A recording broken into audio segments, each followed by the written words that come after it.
Hello හැමෝටම කොහොමද අද මම ලස්සන බටර්ෆ්ලයි පැටර්න් එකක් ඔයාලට අරගෙන ආවා. හරිම කියුට් නේද මෙයා? ඉතින් ඔයාලට මේ වීඩියෝ එකේ පේන සමනලයට වැඩිය ලොකු සයිස් එකක් ඕනේ නම් මීට වැඩිය මහත නූලක් පාවිච්චි කරන්න. ඒකට මහත කොතන කටුවකුත් පාවිච්චි කරන්න. ඉතින් මේ වගේම හීනි නූලක් පාවිච්චි කරාම ඔයාලට මීට වැඩිය පොඩි සමනලයක් හදාගන්න පුළුවන්.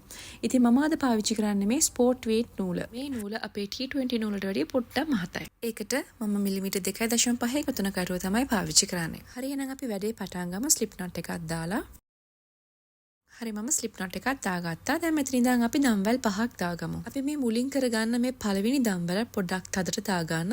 ඊට පස්සේ අනිත් දම්වැල් 4 සාමාන්‍ය විදිහට කරගන්න. හරි එතකොට අපි දම්වැල් 5ක් දාගත්තා. දැන් අපි මෙතෙන්දී අලුත් ස්ටිච් එකක් ඉගෙන ගන්නයි යන්නේ. ඒ කිව්වේ ඩබල් ට්‍රබල් ක්‍රොෂේ එකක් කරගන්නයි යන්නේ. ඒකට අපි මේ වගේ නූල 3 පාරකට ගොතන කටුවේ දාගෙන මේ මුල්ම දම්වැල් ස්පේස් එකෙන් හුක් එක ඉන්සර්ට් කරලා මේ වගේ යාන් එක එළියට ගන්න. දැන් අපිට ලූප්ස් 5ක් අපේ හුක් එකේ තියෙනවා. දැන් අපි යාන් එක මේ වගේ ලූප්ස් දෙකකින් එළියට අරන් එන්න මුලින්. දැන් අපිට ලූප්ස් 4ක් ඉතිරි වෙලා තියෙනවා. ආයෙමත් ලූප්ස් දෙකකින් එළියට අරන් එන්න. දැන් ලූප්ස් 3ක් ඉතිරි වෙලා තියෙනවා. දැන් ආයෙමත් ලූප්ස් දෙකකින් එළියට අරන් එන්න. දැන් අන්තිමට අපිට ලූප්ස් දෙකක් ඉතිරි වෙලා තියෙනවා. දැන් මේ ලූප්ස් දෙකනොත් එළියට අරන් එන්න මේ වගේ. ඉතින් අපි මේකට කියන්නේ ඩබල් ට්‍රබල් ක්‍රොෂේ කියලා. ඉතින් ඔයාලට පේනවා ඇති අපි ලූප්ස් දෙක ගන්න 4 පාරකට එළියට අරන් ආවා. දැන් අපි ඊළඟට කරගන්න යන්නේ ට්‍රබල් ක්‍රොෂේ එකක්. ඒ කිව්වේ මේ වගේ නූල දෙපාරකට ගොතනකට යොදාගෙන එක ඒ සමාන තැනටම ඒ කිව්වේ මේ මුල්ම දම්වැල් ස්පේස් එකට ඉන්සර්ට් කරලා නූල එළියට ගන්න. එතකොට අපිට ලූප්ස් 4ක් හුක් එකේ තියෙන්න ඕනේ. දැන් අපි මුල්ම ලූප්ස් දෙකකින් එළියට අරන් එන්න නූල මේ වගේ. ඊට පස්සේ ලූප්ස් 3ක් අපිට තියෙනවා. දැන් ආයෙමත් ලූප්ස් දෙකකින් නූල එළියට අරන් එන්න. දැන් අන්තිමට ලූප්ස් දෙකක් ඉතිර වෙලා තියෙනවා. දැන් මේ දෙකනුත් එළියට අරන් එන්න. ඉතින් මේ අපේ ට්‍රබල් ක්‍රොෂේ එක. ඉතින් ඔයාලට පේනවා ඇති අපි ලූප්ස් දෙක ගානේ 3 පාරකට එළියට අරන් ආවා හුක් එක. දැන් අපි ආයෙමත් මේ සමාන දෙයම ඒ දම්වැල් ස්පේස් එකට කරගන්නයි යන්නේ. ඒ කිව්වේ ට්‍රබල් ක්‍රොෂේ එකක් ඒ සමාන තැනටම කරගන්න. ඉතින් ඔයාලට පේනවා ඇති අපි මේ හැම ස්ටිච් එකක්ම කරගන්නේ එක දම්වැල් ස්පේස් එකකට. අපි මේ ට්‍රබල් ක්‍රොෂේ එකත් කරගන්නේ අපි කලින් කරගත්තු වගේමයි ලූප්ස් දෙක ගානේ 3 පාරකට එළියට අරන් එන්න. මේකට අපි කියන්නේ ට්‍රබල් ක්‍රොෂේ එකක් කියලා. ඉතින් අපි ට්‍රබල් ක්‍රොෂේස් දෙකක් එක සමාන තැනට කරගත්තා. දැන් අපි ඊළඟට ඩබල් ක්‍රොෂේ එකක් කරගන්න. ඉතින් මේක හැමෝම දන්නවා ඩබල් ක්‍රොෂේ එක කොහොමද කරගන්නේ කියලා. ඒක අපි ඒ සමාන තැනටම ඒ දම්වැල් පළවෙනි දම්වැල් ස්පේස් එකට තමයි මේ ඩබල් ක්‍රොෂේ එකත් කරගන්නේ. හරි එතකොට අපි ඩබල් ක්‍රොෂේ එක කරගත්තා. දැන් අපි මෙතන ඉඳන් දම්වැල් දෙකක් දාගමු. දැන් අපි මේ සමාන ස්පේස් එකටම ස්ලිප් ස්ටිච් එකක් කරගමු. මේ දම්වැල් ස්පේස් එකට. හරි එතකොට අපි අපේ පළවෙනි පිහාටුව කරගත්තා. දැන් අපි මේ පැත්තේ ඊළඟ පිහාටුව කරගන්න මෙතන ඉඳන් දම්වැල් දෙකක් දාගෙන ඩබල් ක්‍රොෂේස් දෙකක් මේ සමාන තැනටම මේ දම්වැල් ස්පේස් එකටම දාගන්න ඕනේ.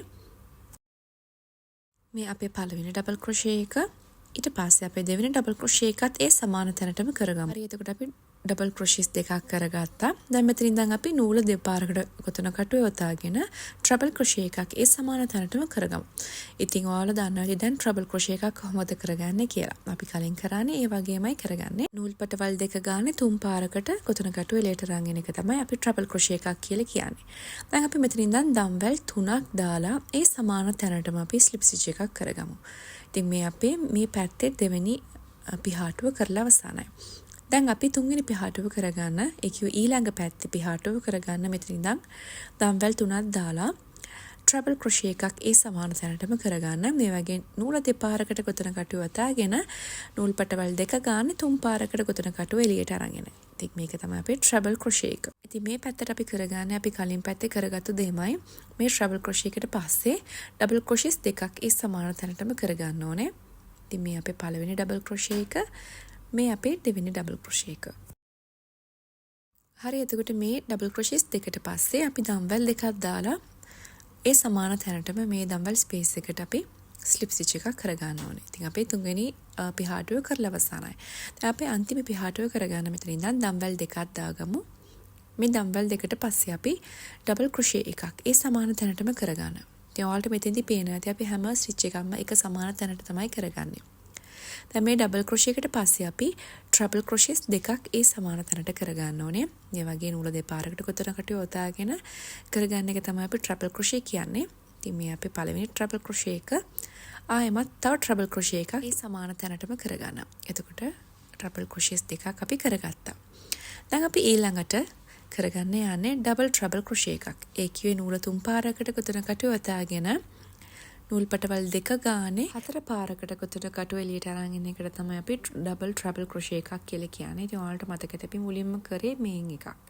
ඉතින් මේ ඩබල් ට්‍රබල් ක්‍රොෂේ එකට පස්සේ අපි මෙතන ඉඳන් දම්බල් පහක් දාලා ඒ සමාන තැනටම අපි ස්ලිප් ස්ටිච් එකක් කරගෙන අපි ඉවර කරගමු. ඉතින් දැන් ඔයාලට මෙතෙන්දි පේනවා ඇති මේ මැද අපි හැම ස්ටිච් එකක්ම එක සමාන තැනට කරගත්තු නිසා එතෙන්දි පොඩි නෙමෙයි ලොකු ගැප් එකක් ඇවිල්ලා තියෙනවා. මම මේක කොහොමද අඩු කරගන්නේ කියලා මේ වීඩියෝ එකේ අවසානයේ වෙනකොට කියලා දෙන්නම්. දැන් අපි මෙතෙන්දි දම්වැලක් දාලා නූල කපා ගමු. හරි එතකොට අපි බටර්ෆ්ලයි එක කරගෙන ඉවරයි. දැන් අපි මේ නූල මේ පොඩි නූල්පට හංග ගන්න කලින් මේ නූල්පට පොඩ්ඩක් මේ වගේ අදින්න. ඇද්දාම ඔයාලට පේනවා ඇති පොඩ්ඩක් ඒ ගැප් එක අඩු වුණා. දැන් ඊට පස්සේ අපි මේ කපාගත්තු නූල්පට මේ ස්ටිචස් අතරින් මේ වගේ පාස් කරගෙන හංගගමු. ඊට පස්සේ ආයෙමත් මේ වගේ අදින්න. මේ වගේ ඇද්දාම ඔයාලට පේනවා ඇති ඒ ගැප් එක තවත් අඩු වුණා. දැන් අපි ඇන්ටනා එක ඒ කිව්ව ස්පර්ශකය කොහොමද ඇටච් කරගන්නේ කියලා බලමු. ඉතින් මම ඒකට මේ වගේ කහපාට නූලක් ගන්නවා. මේ වගේ පොඩි නූල් පටක් අරගෙන මේ වගේ සමනලයේ උඩින් තියලා දෙපාරකට ඔතා ගන්නවා මේ වගේ. මේ වගේ දෙපාරකට එතුවට පස්සෙත් මැද ගැප් එක පේනවා නම් 3 පාරක් ඔතා ගන්න. හරි එතකොට මේ වගේ දෙපාරකට හෝ 3 පාරකට මේ වගේ එතුවට පස්සේ මේ වගේ කණු පිට පැත්ත හරවලා අපි ගැට දෙකක් දාගන්න යන්නේ. මේ සමනලයේ මේ උඩ පැත්තට ඒ කිව්වේ টොප් පාර්ට් එකකින් තමයි මේ වගේ ගැට දෙක දාගන්නේ. ඉතින් මේ වගේ ගැට දෙකක් දැම්මට පස්සේ අපි මේ එක්ස්ට්‍රා තියෙන නූල කපා ගමු. ඒකට මම පොඩ්ඩක් මේ වගේ පොඩියට තියාගෙන නූල කපා ගන්නවා. එතකොට ඒක හරි ලස්සනට ඇන්ටනාව එනවා.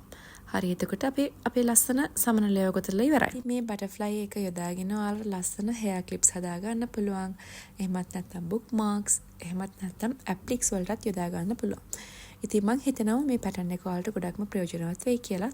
තවත් ලස්සන වීඩියෝ එකක් එක්ක ඔයාලා හම්බ වෙන්න සුබ දවසක්.